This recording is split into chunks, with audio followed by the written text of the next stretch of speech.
Thanks for tuning in today. I want to teach you something today. I want to teach you on the principles that will help you to learn. You know, everything you want to learn has a principle or a guideline that helps you to do whatever you want to do. So in learning, there is a principle I've derived, and I want to share it with you today. So what is number one principle? Whenever you want to learn, number one principle, you must have desire.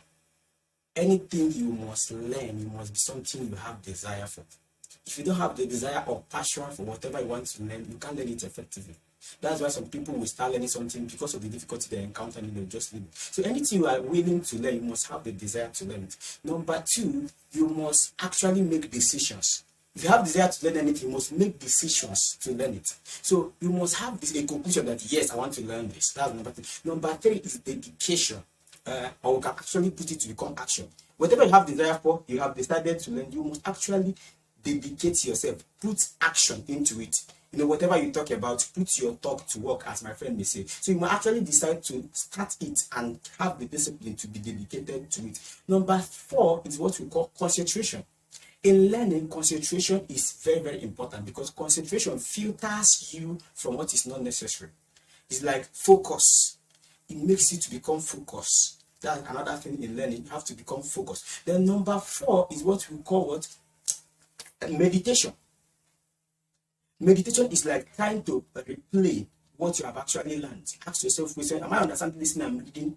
Am I progressing? How far can I remember? You know, sometimes you read throughout. No, it's not about how much volume of books you read. It's about how many can you remember. And it's in meditation that helps you to remember what you have read. Sometimes it's not about reading everything. Sometimes you pull down and check how many all the things that I've been reading. Am I understanding? If I'm understanding it, how do I know that I'm understanding it? Meditation is like trying to digest that thing that you have actually what you are concentrating on, trying to break it down to become part of you. Then after meditation, we have what we call what? Repetition. Let me tell you, repetition is one of the laws of learning. If you must learn, you must be somebody that must do something on and often. Because doing something once doesn't make it to become part of you. You know, they say that Rome wasn't built in a day. So somebody that have the desire to always repeat, go through whatever you have actually learned. Because when you repeat whatever you have read, when you read twice, it means you have learned 2 times, and that thing shifts from your short-term memory to your long-term. Anything is in your long-term memory is because of what you are always repeating it. You get, like for example, nobody forgets his name. And let me tell you, if anybody that answers your name, you easily remember the person's name. Why? Because it has been part of you. They have been repeating that name. They have been repeating that name to you, and it has become internalized in you. That is what we call what? Repetition. Then another thing after repetition is what we call application.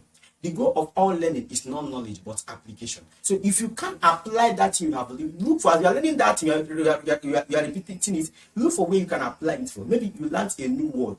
A new word. Try to make use of it. That's what we call application. If you apply whatever you learn in a maybe in a situation or in a sentence, it helps it to become what? Also part of you. So usage makes it to become what? Part of you. So that's at least the 7 principles I can teach you about learning. And in the subsequent classes, if you're having learning difficulty, in the next class, I'm going to deal with how do you conquer learning difficulties? How do you learn faster? How do you overcome all the things? Maybe it's some things that even make you not to learn fast. I will teach you that in the next class. Thank you.